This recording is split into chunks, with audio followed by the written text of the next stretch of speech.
خوش آمدید کہتے ہیں آپ کو ایک بار پھر خواجہ نصر الدین کے اس ورچوئل چائے خانے میں داستان سنا رہے ہیں آپ کو مولانا نصر الدین کی، اور اس میں کانا چور شامل ہو گیا ہے۔ لیکن اس سے پہلے آپ یہ بتائیے کہ کیسا رہا آپ کا ہفتہ؟ گزر گیا، ویکینڈ پہ بیٹھے ہوئے ہوں گے، تھوڑا سا ریسٹ کا ٹائم آپ کو مل گیا ہوگا۔ تو یہی ریسٹ کرنے کے لیے ہم آرام سے کہتے ہیں کپ چائے بنا لیں، آرام سے تکیہ لگا کے لمبی سے ایک سانس لے کے بیٹھ جائیں تاکہ ہم آپ کو باقی داستان تک پہنچائیں۔ لیکن اس سے پہلے ہماری ملاقات کیونکہ ورچوئل دنیا میں ہو رہی ہے، اس کو کہتے ہیں سیکنڈ لائف، اور جو ہماری پرائمری لائف ہے جس میں بندہ فیس ٹو فیس بیٹھا ہوتا ہے، کسی اور کے ساتھ بات کر رہا ہوتا ہے، انٹریکشن کر رہا ہوتا ہے، تو ہماری اس وقت ملاقات سیکنڈ لائف میں یعنی پیرلل یونیورس میں ہو رہی ہے۔ تو جہاں تک ہمارا پیغام پہنچتا ہے وہ محبت کا ہی ہے، اور اس وقت محبت کے اظہار کے لیے خواجہ نصر الدین کو بالآخرہ رحم بھی آیا اور تھوڑی سی تجسس بھی تھی کہ یہ کون ہے، یہ جو رو رو کے کہہ رہا ہے کہ جی میں چور ہوں اور میں میری کوئی سکون مجھ میں نہیں ہے۔ اب اس کو ساتھ لے جانا ہے یا نہیں لے جانا، یہ داستان آپ کو ہم آج کی قسط میں سنائیں گے۔ لیکن آپ کی توجہ تو پہلے ہمیں چاہیے، آپ کی توجہ اگر کلپس پر ہے اور آپ نیوز سن رہے ہیں تو یقیناً آپ آرام سے نہیں ہوں گے، آپ تشویش سے ہوں گے، اور سوشل میڈیا نے ہماری توجہ چرا لی ہے۔ تو اس پر میں ایک عرض کر کے پھر ہم داستان آپ کو سنائیں گے کہ سوشل میڈیا کا استعمال اچھا ہے، تفریح بھی ہے، اس میں خبریں بھی ہیں، معلومات بھی ہے، رابطے بھی ہیں، لیکن اس کا سائیڈ ایفیکٹ بھی ہے۔ اگر آپ غور کریں کہ جو کانٹینٹ آپ کے مائنڈ میں جا رہا ہوتا ہے اور جو آپ دیکھ رہے ہوتے ہیں، وہ جو سینسیشنلزم ہے، ایکسائٹمنٹ ہے، ایگریشن ہے، وائلنس ہے، بری خبریں ہیں، جنگ ہے، فساد ہے، ایگریشن ہے، یعنی رحم نہیں ہے، سمجھے کہ سارا عالم بے رحم ہو گیا ہے۔ تو اس سے کیا ہو جاتا ہے کہ آپ کی توجہ بھی بٹ جاتی ہے 3 حصوں میں۔ وہ میں آپ کو عرض کر دیتا ہوں کہ سوشل میڈیا پہ سینسیشنل نیوز میڈیا کلپس، اور کیونکہ کیمرے ہر کسی کے پاس ہیں تو ہر طرف سے کچھ بھی آ سکتا ہے، تو اسی سب سے پہلے آپ کی توجہ کو ان چیزوں کی طرف مرکوز کرتا ہے جس پر آپ کا کوئی کنٹرول نہیں ہے، یو کانٹ کنٹرول دم۔ دوسرا، آپ کو توجہ ان چیزوں کی طرف کرتا ہے جس پر جو آپ کے پاس نہیں ہے۔ ایڈورٹائزنگ انڈسٹری کو دیکھ لیں، کام یہی اس کا ہے کہ مسلسل آپ اس کی بارش میں رہیں، ایڈورٹائزنگ کی بارش میں آپ کی آنکھیں اور اس طرح ذہن اور دل، جذبات، احساسات، خیالات متاثر ہو رہے ہیں، اور آپ یہ دیکھ رہے ہو کہ میرے پاس کیا نہیں ہے، فلاں سیلیبریٹی نے پہنا ہوا ہے، فلاں کے پاس ہے، جو میرا فیوریٹ ایکٹر ایکٹریس سیلیبریٹی ہے، تو میرے پاس تو نہیں ہے، مجھے کیا کرنا چاہیے؟ پیسے تو ہے نہیں ہیں، اس پر ہی تو جنگ ہے، فالو دا منی۔ اور تیسرا جو سائیڈ ایفیکٹ ہے، نقصان ہے وہ social media, specially news media, اور وہ بھی کلپس کے، کہ آپ کی توجہ یا ماضی میں یا مستقبل کی طرف مرکوز کرتا ہے۔ تو اس کا مطلب ہے کہ آپ حال میں نہیں ہیں، جو آپ کے آس پاس ہو رہا ہے، جو ریئل لائف ہے، جو آپ ہیں، آپ کے مسائل ہیں، ہر کوئی، ہر گھرانہ، ہر شخص کسی نہ کسی امتحان میں، کسی نہ کسی جنگ میں مصروف ہے، اندرونی طور پر بھی اور بیرونی طور پر۔ اور بیرونی طور پر عموماً یہ جنگ اکنامک جنگ ہے، اقتصادی جنگ ہے، پیسے کی جنگ ہے، ریسورسز کی جنگ ہے، پانی کی جنگ ہے، زمین کی جنگ ہے۔ یعنی اس مال و منال کے اس جنگ میں، اس اکنامک وارفیئر میں تمام چیزیں قربان ہیں اس سے کہ مال بنتا رہے۔ کارپوریشنز کو دیکھ لیجئے، دنیا کو کنٹرول کر رہا ہے، لوگوں کو کنٹرول کر رہا ہے، انرجی ریسورسز کو کنٹرول ہو رہا ہے۔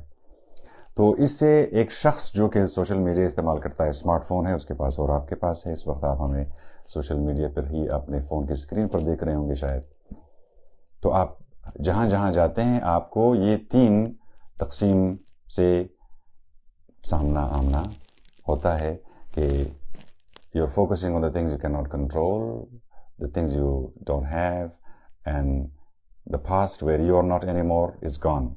The future where you have not reached, ابھی تک آپ پہنچے نہیں ہیں. تو اس کا مطلب آپ حال میں نہیں ہوں گے اور جو چیزیں آپ کے پاس ہے اس کے شکر گزار نہیں ہوں گے اور جس پر آپ کو کنٹرول نہیں ہے. تو اس طریقے سے ہم سارے چور بن جاتے ہیں کیونکہ میڈیا ہماری توجہ چراتا ہے اور ان چیزوں کی طرف مرکوز کرتا ہے تو ہم پریشان ہو جاتے ہیں ان چیزوں کے حوالے سے جس پر ہمارا کنٹرول نہیں ہے.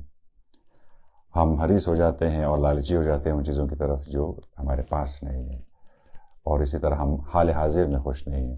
تو اس کا حل کیا ہے وہ میں آپ کو پروگرام کے آخر میں بتاتا ہوں. تو بات لمبی کرنے سے پہلے ہم داستان کی طرف چلتے ہیں اور چیپٹر 6 آپ کی خدمت میں پیش کرتے ہیں. آج خان جو ہے اکیلے اس محفل میں لائیو شریک ہیں ریئل یونیورس میں یعنی پرائم لائف میں. ایک سیکنڈ لائف ایک پرائم لائف ہے. تو ریئل لائف میں پرائم لائف میں جان اس وقت کہیں پر مصروف ہے تو آج وہ ہماری محفل کا حصہ نہیں ہے. لیکن آپ سب جب بھی یہ داستان سن رہے ہوں گے آپ امید کرتے ہیں کہ ایک گھنٹہ آپ آرام سے اس داستان کو اور اس کی حکمت کے اندر اور اس کی ہیومر کے اندر جو مزاح اس کے اندر ہے اور جو دل لگی ہے اس میں اور جو جینیس ہے خواجہ کی اور جو اس کی انٹیلیجنس ہے اور پھر جو داستان میں کیریکٹر اس وقت انٹر ہو رہا ہے وہ ہے کانا چور. تو چیپٹر 5 میں ملاقات چور کے ساتھ ہوئی جس کا پتہ نہیں تھا خواجہ. وہ سمجھا کہ کوئی مظلوم ہے جو کراہ رہا ہے کسی درد سے. اس کو اٹھا لے آیا گاؤں میں اور چائے خانے میں کہ وہاں پر اس کو تھوڑی سی آرام ملے اور حکیم سے اس کی تشخیص کرائیں کہ کیا مرض ہے. لیکن وہ خود ہی ٹھیک ہو گیا.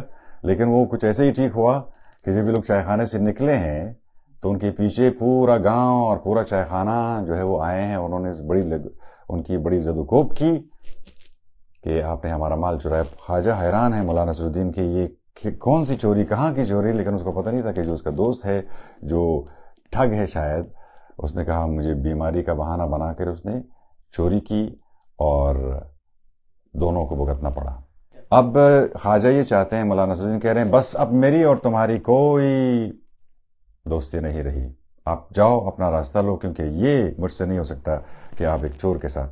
پھر وہ بہت گڑ گڑاتا ہے اور زانو پڑتا ہے زمین پر اور رو کے چلا کے کہ میرا حال کوئی نہیں جانتا, میرے دل کا دکڑا کوئی نہیں سنتا, میرا کوئی بھی نہیں ہے تو مجھے اپنے ساتھ لے لے. یہاں سے ہم مولانا نصر الدین کے ساتھ کانا چور کو بھی شامل ہوتے ہوئے دیکھتے ہیں اور آغاز کرتے ہیں چیپٹر نمبر 6 کی. آنها روی سنگ نشستند و دزد یک چشم شروع به شرح داستان زندگی عجیب و غریب و غم انگیز خویش کرد. اب دکڑا سنا رہا ہے بیٹھ کے پتھر پہ دونوں کہ اچھا سناؤ پھر. شوق و هوس غلبه ناپذیر دزدی از همان نخستین ماه‌های زندگی در من آشکار شد. میں ابھی پیدا ہی ہوا تھا کہ چوری کے میرے اندر کمالات آثار نمودار ہونے شروع ہوئے. هنوز شیرخواره بودم. ماں کا دودھ پیتا بچہ تھا کہ یک بار سنجاق نقره روی سینه مادرم را دزدیدم. میں نے ایک چمٹی ہوتی ہے نا ماں کے چادر کے ساتھ وہ میں نے چرا لیا پہلے. وقتی مادرم در جستجوی سنجاق سینه‌اش تمام خانه را زیر و رو می کرد اور ماں نے ہر جگہ ڈھونڈ لیا, الٹ پلٹ کر دیا پورے گھر کو, وہ سنجاق نہیں ملا, وہ کلپ نہیں ملی. من که هنوز نمیتوانستم حرف بزنم, مجھے تو بات کرنی بھی نہیں آتی تھی. توی گهواره دراز کشیده و غنیمت گرانبهایم را زیر لحاف پنهان کرده بودم. اور میں گہوارے میں آرام سے چھپا کے میں نے رکھا ہوا تھا اور ماں نے پورا گھر تہوبالا کر دیا.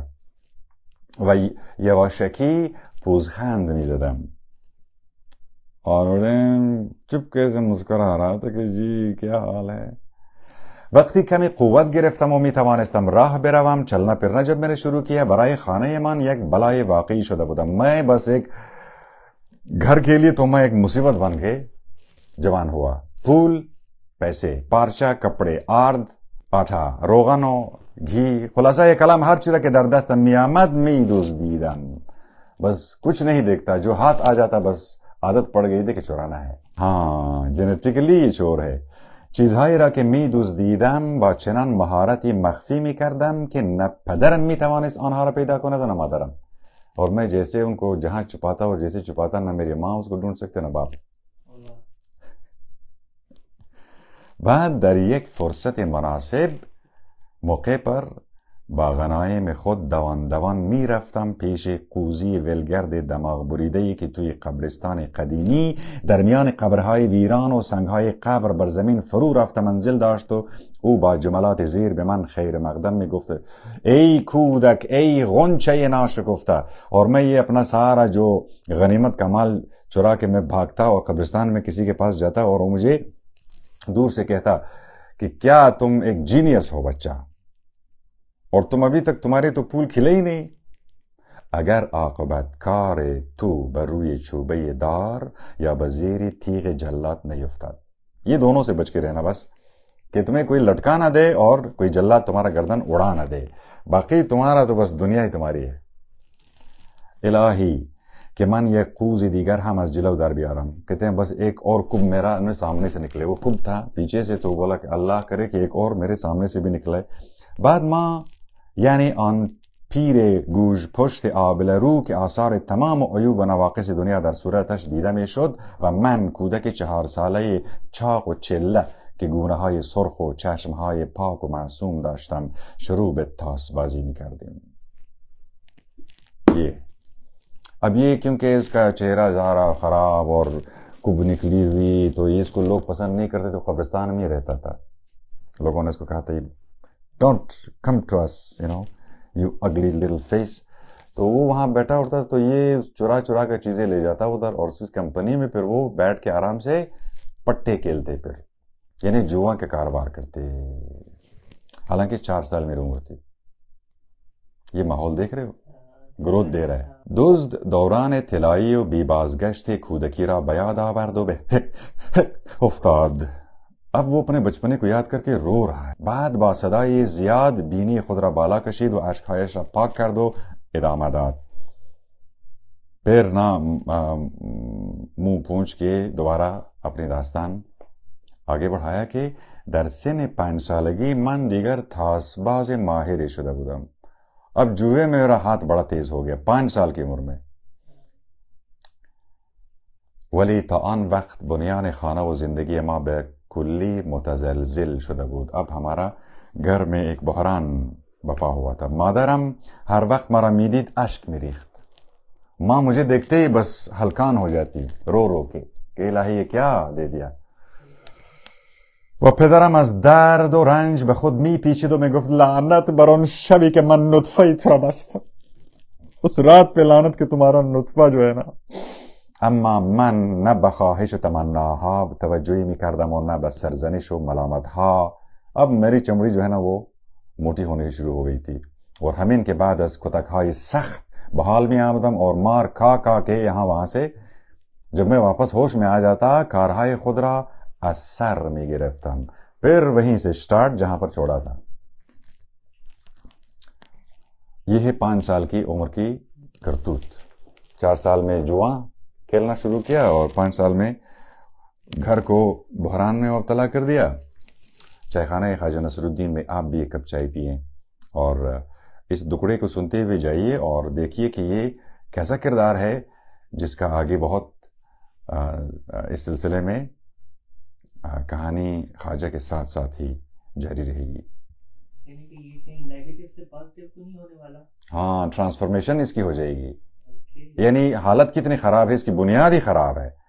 اس کو دیکھو کہ اس کو نجات کیسے ملتی ہے، ملتی بھی ہے کہ نہیں. اور شاید اس کے جو سکلز ہے یہ پازیٹیو. ہاں that's a very nice idea. آپ اسپیکولیٹ کر سکتے ہیں. آپ بھی آن لائن دیکھ رہے ہیں تو آپ کے کیا خیال میں اس کے ساتھ کیا ہونے والا ہے. لیکن داستان میں ساتھ رہی ہے نا. روزی کے من 7 سالہ شدم. 7 سال میری عمر ہو گئی. خانواده ما به قدری فقیر شده بود که با یک گدا تفاوتی چندانی نداشتم. جو بھکاری ہو گئے ہم، بھیک مانگ رہے ہیں. بس ہماری وہ حالت ہو گئی تھی. اما در عوض آن گوش پشت در بازار یک قهوه خانه باز کرده بود. لیکن یہ جو کب ہے نا، اس نے بازار میں ایک کیفے کھولا ہوا تھا. وہ زیر زمین آن را یعنی انڈر گراؤنڈ کو، بیسمنٹ کو، تہخانے کو مخفیانہ تبدیل کرده بود به قمار خانه. جوئے کا اڈا انڈر گراؤنڈ، اوپر چائے خانہ. و شیرکش خانه مخفی. و من وقتی دیدم که در خانه دیگر چیزی باقی نمانده است که بدزدم، چشمهای حریص و افکار ناپاک خود را متوجه همسایه ها کردم. اور جب میں نے پورا گھر بیچ کے کھا لیا، اب میری آنکھیں ہمسایوں کے گھر بھی پڑنے لگی. اب میں ہاتھ مارنا شروع کر دوں گا همسایوں کے گھر. کوزه پولی را که ارابه ساز، همسایه طرف چپ ما در تمام عمر خود ذخیره کرده بود. اس نے ایک ہمارا ہمسایہ تھا، اس نے اپنی عمر بھر کی جمع پونجی کی جگہ جمع کر کے رکھی ہوئی تھی چھپا کے. از ته چاهی که پنهان کرده بود دزدیدم. ایک کنویں میں اس نے اس کے بیس میں چھپا کے رکھا تھا، وہاں سے میں نے نکالا اس کو. کمال کا چور تو ہے. ہاں، بنیاد ہی اس کی ہے. ٹھیک ہے. ویسے اس نے اپنے گھر کو نہیں چھوڑا، وہ دوسروں کو کہاں چھوڑے گا. ہاں، بدبخت.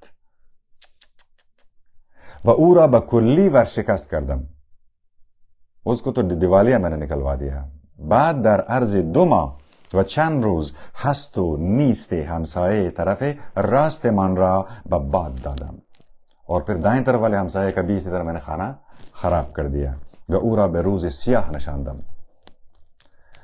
هیچ قفل و بستی نمیتواند جلوه مرا بگیرد. کوئی تالا میرے سامنے نہیں بولا. من هر قفلی را مثل یک چفت ساده به آسانی باز می کردم. یک چفت ساده.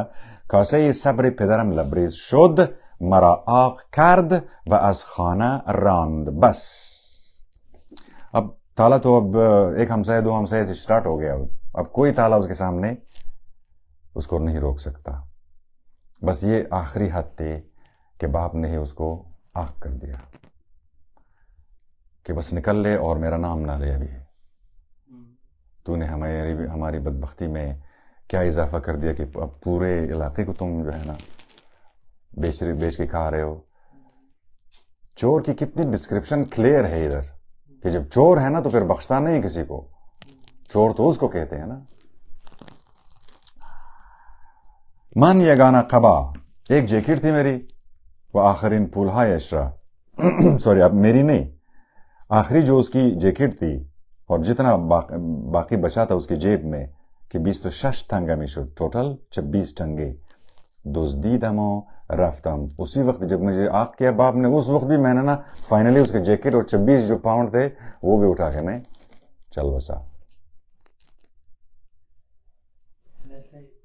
ماں باپ کے لیے بھی ہے کہ اگر ایسی اولاد ہو جائے تو یہ تو زندگی میں ہاں اس کے ساتھ کیا کرنا چاہیے. اچھا آن وقت اب دیکھیں ملا اس کے ساتھ کیا کرتا ہے. ہم اور آپ تو شاید کچھ اور سوچیں. اب ملا کیا کرتا ہے اس کے ساتھ. یہ جو کردار اب اپنے آپ کو انٹروڈیوس کر رہا ہے کہ مجھے ساتھ لے چلو، میری زندگی بہت بدبخت گزری، کوئی مجھے نہیں چاہتا، کوئی مجھے نہیں پہچانتا، میرا کوئی بھی نہیں ہے کیونکہ میری بنیاد ہے. دیکھ یہ میں کانا چور. آن وقت من 8 سال و نیم بیشتر نداشتم. عمر کیا تھی میری؟ 8.5 سال. با نقل داستان مسافرت‌های خود سرت را به درد نمی‌آورم، فقط می‌گویم که گذارم به شهرهای مدرس یا مدراس. اب شہروں کا نام لے رہا ہے کہ میں کہاں 8.5 سال جب مجھے گھر سے نکالا باپ نے تو میں کہاں پھرا تھا. مدراس، ہرات، کابل و حتی بغداد. پورا سینٹرل ایشیا میں یہ جو ہے نا، شاید یہ بغداد کا چور جو ہے یہ وہی تو نہیں ہے. The thief of Baghdad. جس کے بارے میں کافی سٹوریز ہیں. The legend of the thief of Baghdad یعنی icon of every thief in the world. یہ وہ تو نہیں ہے کیا؟ شاید ہو. شاید نہ ہو. Let's see and find out throughout the storytelling phase, engaging in a single point of focus in which no other thing is under discussion. No news media is being talked about. Our focus is right here, right now. This is a wonderful moment in the development of the story of Mullah Nasruddin. Madras, Herat, Kabul, حتی Baghdad و در همه جا دزدی می کردم. Professional تیف. کامی میرا دزدی یگانہ پیشہ امام. The only profession جس کے ساتھ میں بڑا صادقانہ آگے جا رہا تھا اور در این کار مهارت و زبردستی بیمانند به دست آورده بودم. کوئی میرا جوڑا نہیں بنا، کوئی مجھے مات نہیں دے سکا. در همان موقع بود که این شیوه کثیف را ابداع کردم که سر راه دراز بکشم. بس یہ میں نے جو ہے ٹھگ لیا کہ یہ طریقہ اختیار کرتے ہیں، بیچ راستے میں پڑے کہتے ہیں مظلوم ہے جی، میری تکلیف ہے، مجھے بہت درد ہو رہا ہے. خود را به بیماری بزنم، ایکٹنگ کروں کہ میں بہت حالت خراب ہے. و از کسی که نسبت به من رحم و شفقت کرده است ہر چی کہ بدستم آمد بدزدم، اور جس نے مجھ پر احسان کیا ہے میں اس پر شر بن کر اسی کو ہی میں. سبحان اللہ. جس سے نیکی کرو اس کے شر سے بچو. یہ وہ ہے جس طرح کے لوگ پھر تمہارے ساتھ ہو جائیں گے. کہتے ہیں don't be too sweet, they will eat you. They will eat you. Look these chores. اور دیکھنا صفائی تو اس کے اندر تھی صحیح، ساتھ وہ ٹھگ بھی بن گیا کہ بھائی کیسے بیمار ہونا ہے، کیسے ایکٹر بن. اور ایسی مثالیں ریئل لائف میں ہم دیکھتے ہیں اور شاید آن لائن بھی ہو. جو آن لائن چور ہے وہ کیا کیا کیسے ٹکتے ہوں گے جناب، آپ بہتر سمجھتے ہیں. دیکھیں آپ کی اٹینشن ہی آپ کی انرجی ہے نا، آپ کا مائنڈ، آپ کا فوکس، آپ کا پاور، کہ you can focus on some thing, on can focus. جب اٹینشن اسپین ہی ٹک ٹاک نے 5 سیکنڈ سے 15 سیکنڈ کر دیا ہے یا جو بھی ہے، اتنا کم کر دیا ہے، اور وہ بھی بمبارڈمنٹ. یعنی اسکرولنگ میں آپ دیکھیں اس کی الگورتھم ایسی نہیں ہے کہ کنسسٹنٹ اسموتھ ہو، شاکنگ ہے اس طرح. انتہائی بیوٹیفل سے انتہائی اگلی، انتہائی نائس سے لے کر انتہائی ولگر، رینڈملی اس طرح آپ کی توجہ کو جیسے کسی آری میں سے کاٹ رہا ہے. اچھا تو میں اپنے آپ کو بیچ راستے روڈ پہ ڈال کے اور پھر ایکٹنگ کرتا کہ میری حالت ہے اور میں ٹھگتا لوگوں کو، اور جس نے مجھ پر احسان کیا پھر میں اسی کو ہی ٹھگتا اور اسی سے جو کچھ ہاتھ آتا میں چرا لیتا. بدون اغراق و خود ستائی می گویم. میں اپنی تعریف نہیں کر رہا ہوں کہ گمان نمی کنم در ہنر نفرت انگیزی دزدی، نفرت انگیز دزدی. یعنی سب کو، کسی کو چور پسند نہیں ہے، اس کو پتہ ہے. هیچ یک از دزدان نه فقط در فرغانه بلکہ در تمام عالم اسلام بتواند با من برابری کند. میں صرف فرغانہ اور سنٹرل ایشیا کی بات نہیں کروں، عالم اسلام میں کوئی میرے جیسا چور نہیں ہے. مولانا نصرالدین حرفہ ورقات کا سب کون بھی نا، ہولڈ آن ایکسکیوز می، کیا؟ پس دزد بغداد که شهرتش در جهان پیچیده و کارهای اعجازآمیز به او نسبت میدهند چی؟ تمہارا تو جوڑا ہے، ایک سنا ہے نا چور، بغداد کا چور، تھیف آف بغداد، جس پر فلمیں بھی بنی اور داستان بھی ہے اور مشہور بھی ہے دنیا میں. وہ اس کے بارے میں کیا خیال ہے تمہارا؟ تم خود کو اکیلا سمجھتے ہو، ہم تو ایک اور کو بھی جانتے ہیں. یک چشم خندید و گفت دزد بغداد بدان و آگاه باش که من همان دزد حیرت و تعجب و همان دزد بغداد هستم. میں ہی وہ ہوں جناب، میں بغداد کا چور ہوں. I am that only thief of Baghdad, the genius. او مدت ساکت و خاموش به ملا ناصرالدین می نگریست و از حیرت و تعجب که در صورت ملا ظاهر شده بود لذت می برد. اب اس کو دیکھ رہے کہتے ہیں حیران ہو گئے ہو. بعد پرده محالود از خاطرات گذشته بر روی چشم زردش سایه افکند و به حکایت خود چنین آمد. پھر ایک اور خیال کا ایک بادل اس کے آنکھوں کے آسمان میں سے گزرا اور داستان یوں آگے بڑھی. بیشتری ماجراهایی که به من نسبت میدهند خیال پردازی محض است. بہت سے لوگوں نے گڑھ لیے ہیں جو مجھ سے نسبت دے رہے ہیں، وہ میں نے نہیں کیے ہیں، ولی از حقیقت هم چندان بدور نیست. مطلب یہ کہ اتنا something like this جو یہ لوگ بتا رہے ہیں آپ کو. 18 ساله بودم کہ برای نخستین بار گذارم به بغداد افتاد. 18 سال کی عمر میں پہنچ گیا بغداد، عالم اسلام کے اس پرائم ٹائم کے، اس کیا کہتے ہیں اس کو، کاسموپولیٹن سٹی ہے نا، انٹرنیشنل، بہت سے جگہوں سے لوگ وہاں پر، اور ڈیولپ بھی ہو گیا تھا بہت زیادہ، یعنی منگولوں کے یلغار سے پہلے. این شهر افسانه‌ای پر از گنج و مالامال از احمق‌های درازگویی بود کہ ان گنج ها را در تصاحب داشتن. اب چور کے منظر سے دیکھ رہا ہے، وہ کہہ رہا ہے جب میں بغداد میں داخل ہوا تو اس کی ظاہر بہت شہرت تھی کہ چلو بغداد دیکھ لیتے ہیں. یہ یقیناً دولت، مال و دولت سے بھرپور تھا. کس کے ہاتھوں میں؟ لمبے کانوں والے ایڈیٹس کے ہاتھوں میں جمع ہو گئے تھے سارا مال و اسباب.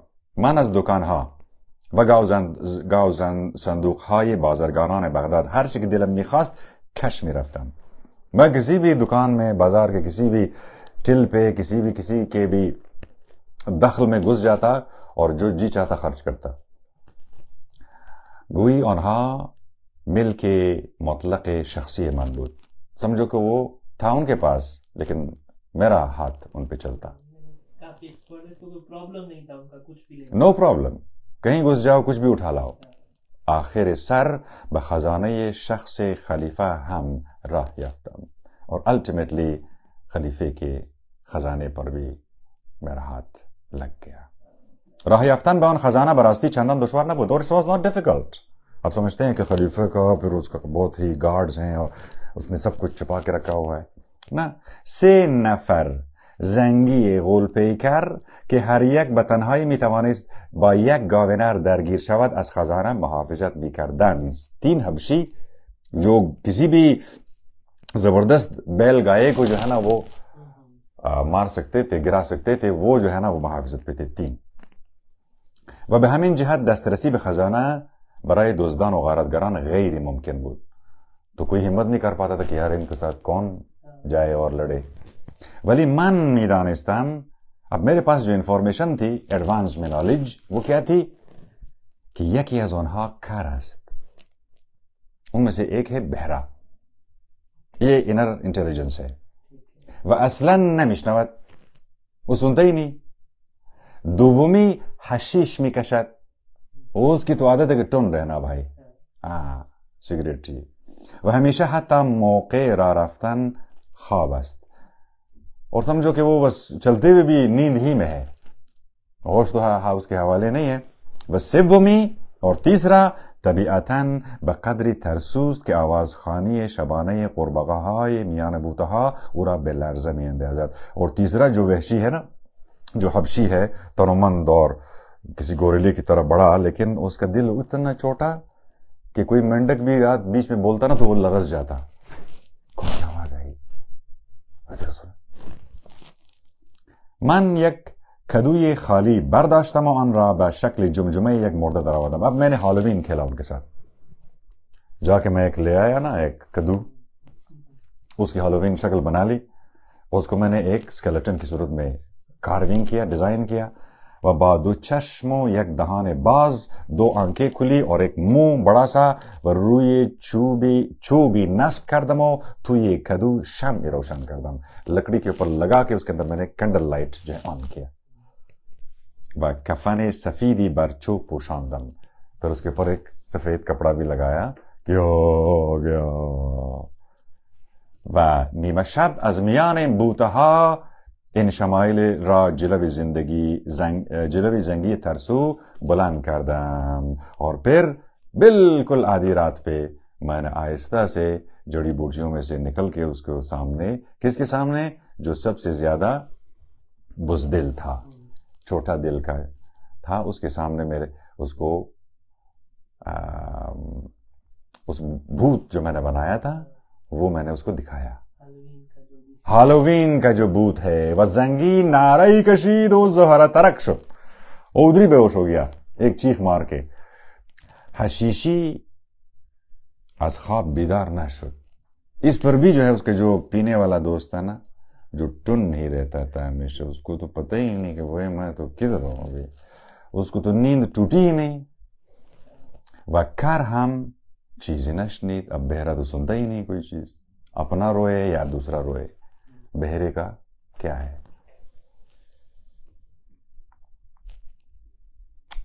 من به کمک کلیدی که به هر قفل میخورد بدون مانع وارد خزانه شدم و هرچه زورم میرسید طلا برداشتم. اور ماسٹر کی جو میں نے نکالا نا، جس سے ہر تالا کھلتا ہے، اور جہاں میں نے سونا دیکھا اور جتنی میری استطاعت تھی میں لے جا سکتا تھا میں نے اٹھایا. صبح خبر غارت خزانہ شخصی خلیفہ، اس کے پرائیویٹ جو ٹریجرز ہیں، یعنی کہ پبلک وہ جو فنڈز ہیں نا لوگوں کے، اس کو نہیں چھیڑا، پرائیویٹ اس کا اپنا جو بادشاہ کے خزانے ہیں. اب صبح ہر طرف ایک ہیجان ہے، ایک بحران ہے، کیا ہو گیا ہے، کہتے ہیں خزانے، خلیفے کے خزانے کو میں نے چور اٹھا کے لے گئے جی. و سپس در سراسر عالم اسلام پیچیدو من مشہور شدم. یہ ہے تھیف آف بغداد یا بغداد کے چور کی کہانی جو اب یار بننے جا رہا ہے مولانا نصر الدین کی. میگویند بعدها دزد بغداد با دختر خلیفه ازدواج کرد. اب بیچ میں مولا بول رہے ہیں، سنا ہے کہ وہ پھر اس نے بعد میں خلیفے کی بیٹی سے بھی شادی کی تھی. دروغ محض است، کوئی نہیں کیا اس نے شادی وغیرہ. تمام این افسانه های مربوط به روابط من با شاهزاده خانم های مختلف حرف مفت و من درآوردی است. بس من گڑا تھے سب کچھ جو میری اس حوالے سے کہ میں نے کسی کے لڑکیوں کو چھیڑا ہو یا کسی کے حرم میں گھسا ہو، ایسا میں نے نہیں کیا. من از بچگی از زنها نفرت داشتم. مجھے تو خواتین سے بچپن ہی سے نفرت تھی. والحمدللہ ہرگز ہم به جنون عجیبی کہ عشق می نامند دوچار نشدم. اور وہ جو ایک پاگل پن چڑھتا ہے نا 18-20 سال کی عمر میں، اس کو عشق کہتے ہیں. الحمدللہ اسے بالکل میں دور ہوں، صاف ستھرا، میں نے ایسا کوئی گناہ نہیں کیا. کلمہ عشق را با آہنگ تحقیرآمیز بیان کر. عشق، لو، محبت مجھے تم سے ہے، I love you. اس کو بچپن میں اتنا ٹھکرایا کہ اتنا ہیٹ بھرا اس میں. ویسے سنا ہے ایلون مسک بھی جو ہے نا اس کے ساتھ بھی بچپن ہوا ہے. اور بہرحال وہ ایک اور سائڈ ایشو ہے، اس کے حوالے سے ہم بات نہیں کریں گے. آنچنان که معلوم می شد به عفت و پاک دامنی خود خیلی افتخار دارد و ادامه داد. یعنی وہ یہ کہنا چاہ رہا ہے کہ میں بالکل نام ناموس والا بڑا باعزت چور ہوں، میں ناموس کو نہیں چھیڑتا، میری آنکھیں صرف دولت پر ہے. میرے اپنے اصول ہے. ہاں. به علاوه زنها وقتی چیزی حتی یک چیز خیلی کوچک و از آنها می‌دزدید چنان گستاخی نشان می‌دهند و آنچنان قشقرقی راه می‌اندازند که کسانی که صنعت مرا پیشه کرده‌اند جز نفرت و انزجار نسبت به آنها چیز نمی‌توانند در خود حس بکنند. پھر کہتے ہیں مجھے عورتوں سے اس لیے بھی نفرت ہے کہ ان سے کوئی چھوٹی سی بھی چیز چرا لو نا، آپ کی وہ حالت کر دیتے ہیں کہ اللہ الامان الحفیظ. اور اپنے مطلب سمجھو کہ آپ نے پتہ نہیں کیا چرایا ہے بھائی، اس کی دنیا چرائی ہے آپ نے.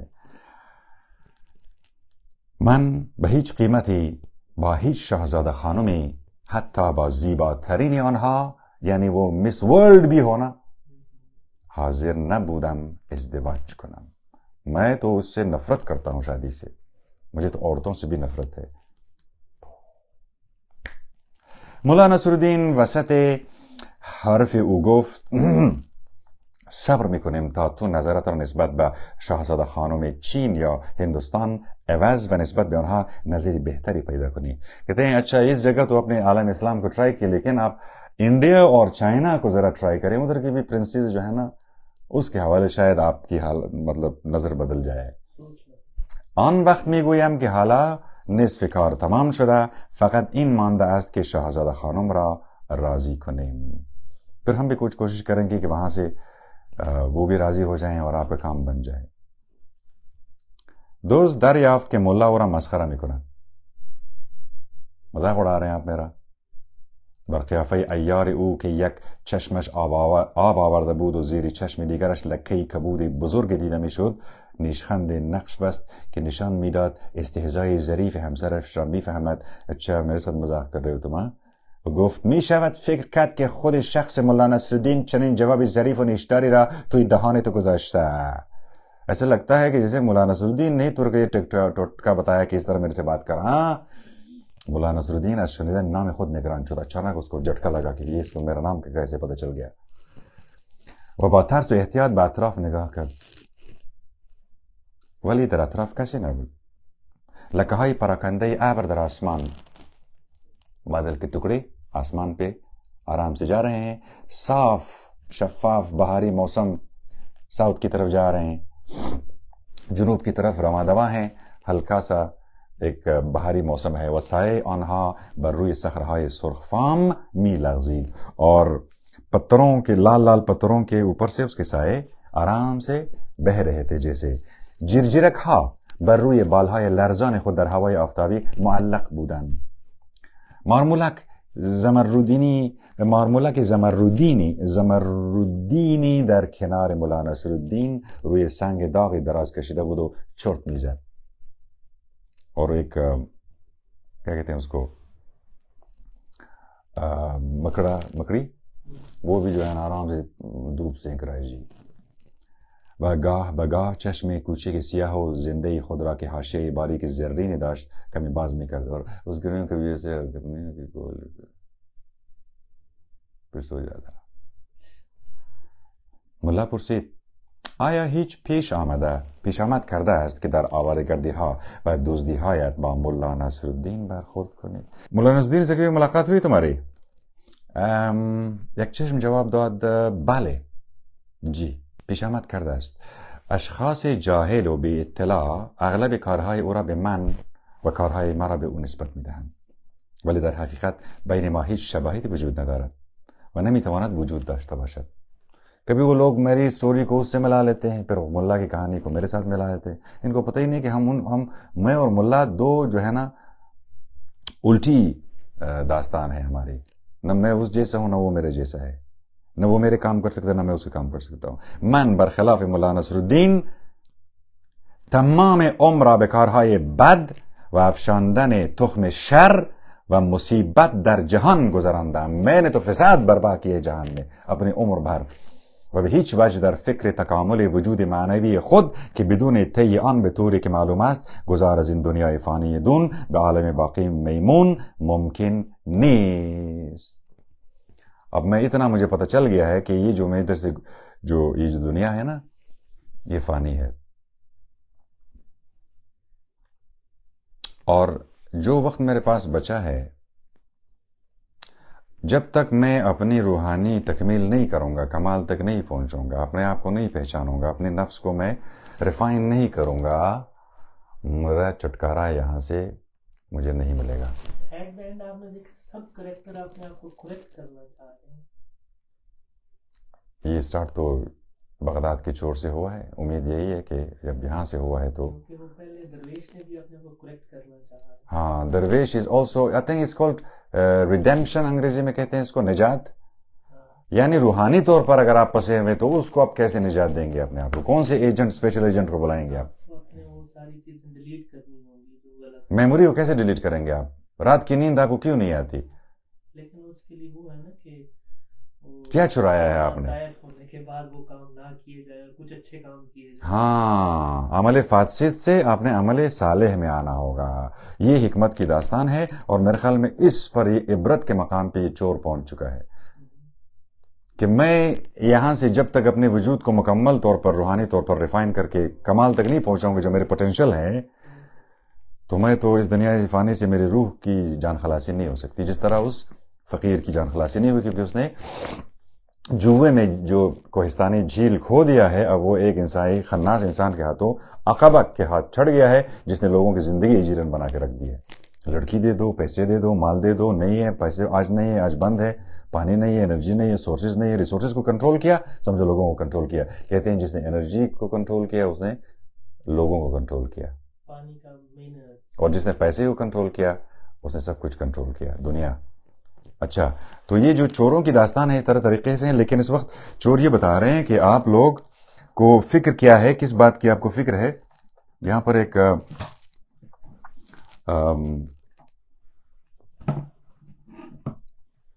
آپ کی خدمت میں یہ ایک شعر جو اس نقطے پہ, اس سین میں جہاں پر چور جو کہ بچپن ہی سے اس کی چوری کی عادت تھی, وہ ایک مقام عبرت پہ پہنچ گیا, یعنی اس کی درد نے, اس کو تکلیف نے, اس کی ضمیر اور اندر اور باطن اور روحانی اور نفسیاتی جو ایک خلفشار ہے, اس تکلیف نے, اس درد نے شاید اس کو اس مقام تک پہنچا دیا ہے کہ جب تک میں اپنے آپ کو ریفائن نہیں کروں گا, اپنا اکاؤنٹ کلیئر نہیں کروں گا, میری جان خلاصی نہیں ہوگی. اسی بات پہ کہتے ہیں کہ مردم شہر بہوشید, یعنی اور شہر کے لوگوں, whichever city you're living in,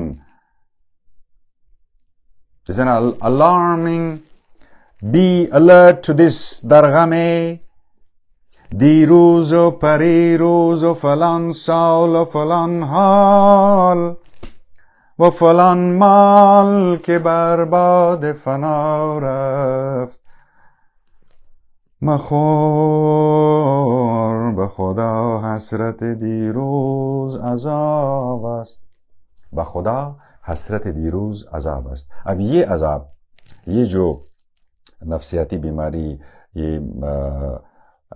روحانی عذاب, یہ احساساتی بحران اور جو اندر ہو رہا تھا, جو سونے نہیں دیتی, یہ عذاب ہے. یہ آپ اگر حسرت میں کہ فلاں مال میرا جو ہے نا وہ گم ہو گیا, وہاں اس نے چرا لیا, وہ اٹھا کے لے گیا, وہ وہاں سے تباہ ہو گیا, اور وہ کاش میں وہاں ہوتا, یہ جو حسرتیں ہیں, یہ میڈیا کا بھی اس میں کافی ہاتھ ہے. ہاں, اس غلط چیزوں نے ہمارے اندر کی جو ایک ہاں انر پیس جس کو کہتے ہیں, ہمارے انر پیس کو ڈسٹروائے کیا ہے اس نے. تو کہتے ہیں کہ درغم دیروز و پریروز و فلان سال و فلان حال, کہ یار کتنا اچھا تھا وہ ماضی میں, اتنا بڑا اچھا زمانہ تھا, حالات بڑے اچھے تھے, پیسے اتنا اچھا تھا اور برکت تھی اور فلان تھا, اس کو روتے ہوئے بیٹھ جاتے ہیں اس لیے کہ ہم اس حال پہ خوش نہیں ہیں, بلکہ حال میں ہے ہی نہیں. تو اسی لیے مخور غم. اور یہ چور بھی اس مقام عبرت پہ یہی بتا رہے ہیں کہ مجھے اس غم سے نکلنے کے لیے, اس دنیا فانی سے آرام سے نکلنے سے اپنی روح کو تو وہ اس نے اپنا اصلاح کرنا ہے. من با ان اعمال شنی خود را محکوم بان ساختم کہ تمام ان مراتب سیر و سیاحت در آفاق و انفس را از سر بگیرم. اب میں نے وہ اپنا سرکل کمپلیٹ کرنا ہے. اب میں نے تہیہ کر لیا ہے کہ میں اب اس راستے کے اپنے نفس کے تکامل اور کمال اور اس کو کامل بنانے اور اس کی تزکیہ کرنے, اس کو ریفائنری میں ڈالنے کا میں نے تہیہ کر لیا ہوا. چوری کی ہوٹل میں چنگا تہیہ کیا اس نے. نہیں, ابھی میرے خیال میں شروع کیا ہے, ابھی سے تہیہ کیا ہوا ہے, یعنی میں نے سٹارٹ کرنا ہے بس. مولا نصرالدین انچرا میشنید نمی توانست باور بکند. اب حیرت سے ملا حیران ہے کہ یہ کیا کہانی, یہ کون ہے یہ کردار. مرد یک چشم همان سخنان درویش پیر خجند را عیناً تکرار می کرد. جو کچھ وہ خجند میں جو بابا پیر فقیر جس نے اس کے حوالے اس جیل کی نجات کی داستان اس کے حوالے کر دی, ملا کے سملر ہے.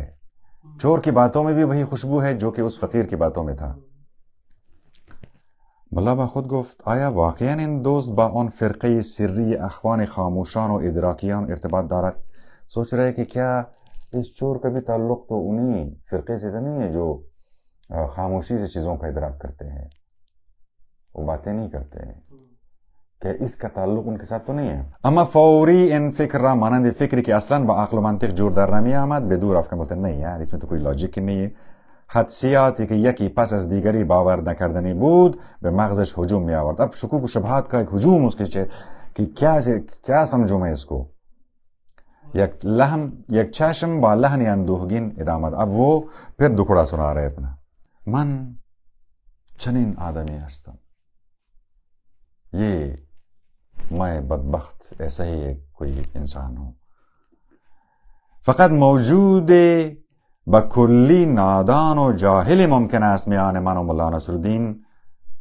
اب کہتے ہیں کہ جاہل ہی ہم دونوں کو کہیں گے کہ یہ اس نے کیا ہے یا مولا نصرالدین کانا چور کی طرح حرکتیں کرتا ہے. یہ بالکل اس سے دور ہے، کیونکہ مولا نے اپنی تمام زندگی وقف کر دی ہے نیکی پلانے میں و برای نسل‌های زیادی در قرن‌های آینده سرمشق کار بود. یہ آئیکن ہے، یہ آرکیٹائپ ہے، یہ مولانا نصرالدین خیر کے کام کا ایک سمبل ہے کہ شر جو ہو رہا ہے وہ تو ہو رہا ہے، چوریاں ہو رہی ہیں، فساد ہو رہے ہیں.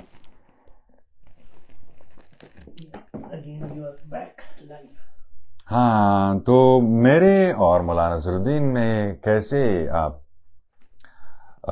تمثیل کر سکتے ہیں کہ میں اس جیسا ہوں؟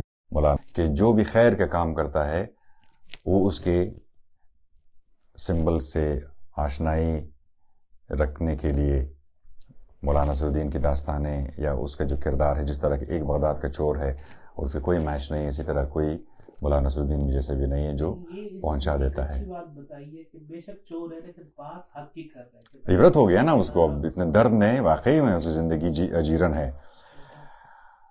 تو خانہ خواجہ نورون ٹی وی کے فارسی اور اردو یا فارسی سمجھنے والے تمام سامعین جو کہ اپنے سیکنڈ لائف بھی گزار رہے ہیں، آن لائن زندگی بھی گزار رہے ہیں اور ایک ریئل لائف بھی وہ بھی گزار رہے ہیں.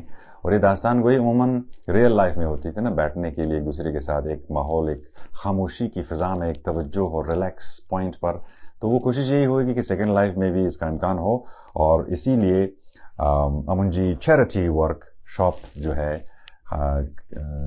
کیفے نصرالدین میں اسی نیت کے ساتھ آپ کو یہ داستان سنا رہا ہے. اور یقین کیجئے کہ آپ سے صرف اتنی تمنا ہے کہ آپ آرام سے ایک تسلی سے بیٹھ جائیں اور ہمارے ساتھ داستان میں شامل رہے، اور ہم اس داستان کے آخری حصے کو آپ کی خدمت میں پیش کر کے آپ سے پھر اجازت چاہیں گے. آخرین غبار شک و تردید ملا ناپدید شد. پورا بادل چھٹ گیا، ملا کے ذہن میں کوئی شک نہیں ہے، ابھی کلیئر ہو گیا، یقین ہو گیا کہ اب کیسا بندہ ہے، اس کو سکین کر لیا اس نے، یعنی وہ ڈیٹا اینالائز ہو گیا. اب اسے ڈیسیجن لینا ہے. یہی ہوتا ہے نا، ڈیسیجن لینا ہوتا ہے کہ تمام چیزیں غور کرنے کے بعد آپ نے فیصلہ کرنا ہوتا ہے. لیکن یہ ہم نے لاسٹ ٹائم ہی کہا تھا نا کہ جب تک آپ کام نہیں ہو نا، آپ آرام سے نہیں ہو، سکون نہیں ہے آپ کے اندر نا، آپ صحیح نہیں سوچ سکتے.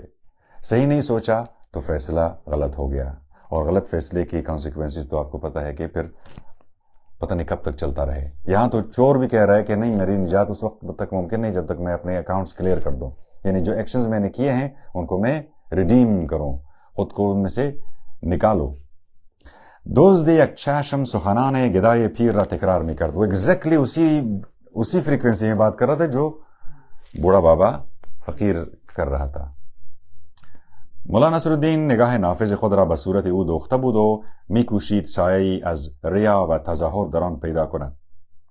اب آخری کوشش یہ کر رہا ہے کہ اس میں یہ ریاکاری تو نہیں کر رہا ہے. فلفل سرخ تند را که برگنداده بودم و با چوب صافی پوست یک فلفل سرخ تند را که برگردانده بودم و زیر دم او چسباندم.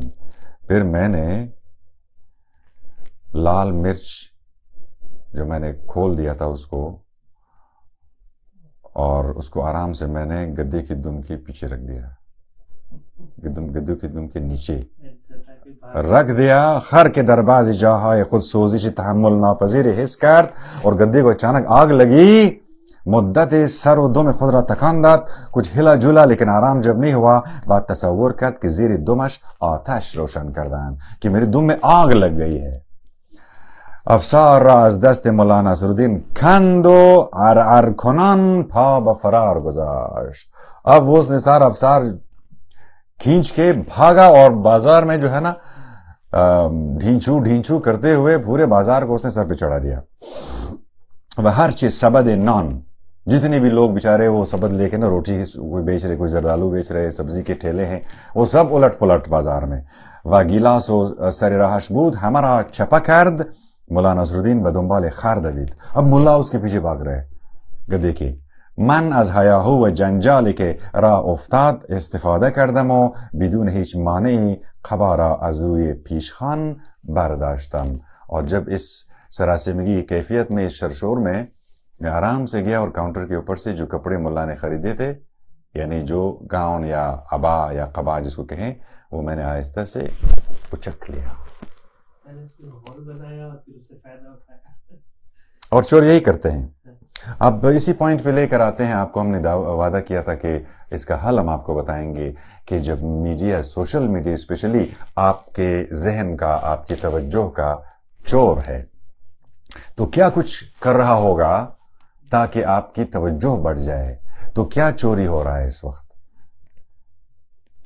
پاسبلی آپ کی عمر، آپ کا وقت، آپ کے رشتے، آپ کی انرجی، آپ کے دوست، آپ کے کھیل، سوچ، پلان، کار خیر، شر سے بچاؤ، یعنی تمام چیزوں سے آپ کی توجہ جب ہوش ہی میں نہ ہوں گے تو پھر سائیڈ ایفیکٹ یہ ہوگا کہ فوکس ہوگا ان چیزوں پر جس پر کوئی کنٹرول نہیں ہے، وہ چیزیں جو آپ کے پاس نہیں ہیں، اور یا ماضی میں رہو یا مستقبل کے خواب دیکھتے رہو. حل کیا ہے؟ حل یہ ہے کہ ہم بغداد کے اس چور، کہانی چور کی اس ٹیکنیک کو اپلائی کر کے دیکھیں کہ آیا سوشل میڈیا میں یہ جو شور و شرابہ ہے اور کچھ نہ کچھ انٹرسٹنگ ہے جو آپ کی توجہ کھینچ رہا ہے، اور سب کوشش یہ کر رہے ہیں کہ ایسا کچھ کرو کہ لوگ دیکھے بغیر نہ رہ سکیں، چاہے کچھ بھی کرنا پڑے. تو اس کا حل بتاتے ہوئے آپ سے رخصت ہو جاتے ہیں آج کی اس داستان گوئی کے، جو کئی بار اس کی لوڈ شیڈنگ ہوئی اور 2-3 دفعہ ڈسٹرپشن ہوئی، لیکن کوئی مسئلہ نہیں ہے، ریکارڈ میں تو ہے نا، آپ دیکھ لیں. ابھی دیکھتے ہیں نا، وہ تو اگلی قسط میں. نہیں، ابھی میرے خیال میں داستان کا اتنا حصہ جو قابل ہضم ہو اور باقی حصے کو آگے بڑھاتے ہیں. فی الحال اسی پوائنٹ پہ آپ کو چھوڑ دیتے ہیں کہ جب چور نے یہ ٹیکنیک استعمال کرتے ہوئے خواجہ کے قبا کو چرا لیا تو میڈیا بھی، سوشل میڈیا خاص طور پر ہمارے توجہ، ہمارے رشتے، ہماری انرجی، ہمارا مائنڈ کا فوکس یہ سب چرا لیتا ہے. تو سولوشن کیا ہے؟ سولوشن یہ ہے کہ آپ فوکس اپنا ریکلیم کریں، موبائل رکھیں، استعمال بھی کریں، کنیکشن بھی رہیں، لیکن یہ شرط ہو کہ میری توجہ میرے ہاتھ میں ہے. وہ کیسے؟ فوکس ان چیزوں پہ جس پر کنٹرول ہے آپ کا، جس پر آپ کا اختیار چلتا ہے. مثلا آپ خود، آپ کا گھر، آپ کا کام، آپ کا جو مینٹل ہیلتھ ہے، ذہنی طور پر آپ صحت مند ہیں، جسمانی طور پر صحت مند ہیں، آپ کے چیلنجز گھر میں، فتنے فساد، رشتے داریاں، کہانی، مسافرت، مہاجرت، یہ جو آپ کا اپنا پرابلم ہے، آپ کا ایگریشن، مطلب مجھے غصہ فرض کرتے آتے ہیں ایک خاص حد کے بعد میں بپھر جاتا ہوں. کیا یہ اس پر میرا کنٹرول ہے؟ یہ تو میرا سیلف ہے، یہ تو کسی نے کسی پر ایگریشن نہیں کیا. میں جھوٹ بولتا ہوں، کسی اور کو کسی کو مسئلہ ہی نہیں، تو میرا مسئلہ ہے، کیوں میں نے جھوٹ بولا؟ میں نے غلط بیانی کی ہے، میں نے شر کا کوئی کام کیا، میں نے فساد میں ہاتھ ڈالا ہے، میں نے بہکاوے میں آ کے کسی کے کمانڈ پہ یا اپنی کسی لالچ کی وجہ سے میں نے کسی ایسی چیز میں ہاتھ ڈالا، چرایا. تو جب میں اس بات کو مانوں کہ سوشل میڈیا میری توجہ بٹا دیتا ہے تو میں واپس کلیم کروں ان چیزوں کے اوپر جس پر میرا کنٹرول ہے، یا جو مجھ سے توقع ہے، جو کام مجھے کرنے ہیں وہ میں ذمہ داری سے انجام دوں. دوسرا، توجہ ایسی چیزوں پہ کروں جو میرے پاس ہیں. آپ کاؤنٹ کریں تو شاید بڑھتا چلا جائے، لیکن مسلسل فوکس اس بات پہ ہو کہ میرے پاس کیا ہے، اپرچونٹی کیا ہے، صحت کیا ہے، دوست احباب، خاندان، جتنی بھی میرے پاس ہے، میں اگر کاؤنٹ کرنا شروع کر دوں شاید میں مزید ڈسکور کرنا شروع کر دوں. اس کو کہتے ہیں gratitude, to be grateful for what is, چاہے وہ اتنا ہی کیوں نہ ہو، بجائے کسی اور کی چرانے کے آپ جتنا ہے ہاں، اور ریئلی میں ہیپی ہو جاؤ کہ this is what I am grateful for what is. اس سے مزید برکت کا امکان ہے. اور فائنلی اس نقطے پہ خوش نصیب وہ ہے جو اپنے نصیب پہ خوش ہے، مطلب جو آپ کو ملا ہوا ہے اس پہ آپ خوش رہنا سیکھیں، نہ کہ جو نہیں ہے. ہاں، اور اس کا مطلب یہ نہیں کہ آپ اپنی ضروریات کو پوری نہ کریں، یا آپ کی کبھی ضرورت پڑتی تو آپ اور رزق کی طرف نہ جائیں یا اپنی ضروریات کو پوری نہ کریں. اس کا یہ مطلب نہیں ہے. مقصد یہ ہے کہ جو اس وقت آپ کے پاس وقت ہے، جو آپ کے پاس باتیں کرنے، داستان سننے، پیار کرنے، خیر کا کام کرنے، چیریٹیبل بننے، ہاتھ بٹانے، یعنی جو ہمارا سب سے دردناک ترین، جس پر سب سے زیادہ تکلیف ہوتی ہے اس وقت سوشل میڈیا پہ بھی اور ریئل لائف میں بھی، کہ ہم ایک دوسرے کے ساتھ بڑے بے رحمی سے پیش آتے ہیں. یہ انسانوں کا آپس میں ایک دوسرے کے ساتھ بے رحمی، یہی سب سے بڑی دردناک ہماری یہ کہانی. تو تیسرا حل یہ ہے عزیزان من کہ ہم حال میں رہیں، کیونکہ جب بھی میں ماضی میں جاؤں گا تو یا تو مجھے کسی حسرت مجھے لے جائے گی، یا تو پھر کوئی کمال میں نے کیا ہے جس پر میں خوش ہوتا رہتا ہوں، بار بار اس کو کہتا ہوں کہ میں نے ایسا کیا ہے، وہ بہت اچھا زمانہ تھا، یا پھر میں کہ کاش ایسا ہو. تو ان دونوں سے نکل کے آپ کی فوکس کو جب آپ حال پہ اس وقت موجودہ جس وقت آپ ہیں اس کو بطریق احسن جب آپ گزاریں گے، اپنے کام انجام دیں گے، تو ظاہر ہے آپ کا آئندہ بھی بہتر ہو جائے گا. اور اگر یہ شر ہے تو یقین جانیں کہ اس کا جو اینڈ ہے وہ بہت خطرناک ہے، اور اس میں عذاب اور شقاوت ہی کہ نیند آپ کی چرائے اور روح آپ کی عذاب میں ڈالے، جس طرح اس نے چور کو عذاب میں ڈالا تھا. یعنی لیکن اب وہ عبرت کے مقام پہ پہنچ چکا ہے، اور ہم بھی یہی تمنا کرتے ہیں کہ جس کو کسی بھی وجہ سے سوشل میڈیا نے، لوگوں نے اکسانے پر کچھ ایسا کیا ہو جو شر تھا، اس کا حل کیا ہے؟ خیر کا کام، خیر پیش، خیر اندیش. آپ سے ملاقات ہوگی ایک ہفتہ بعد.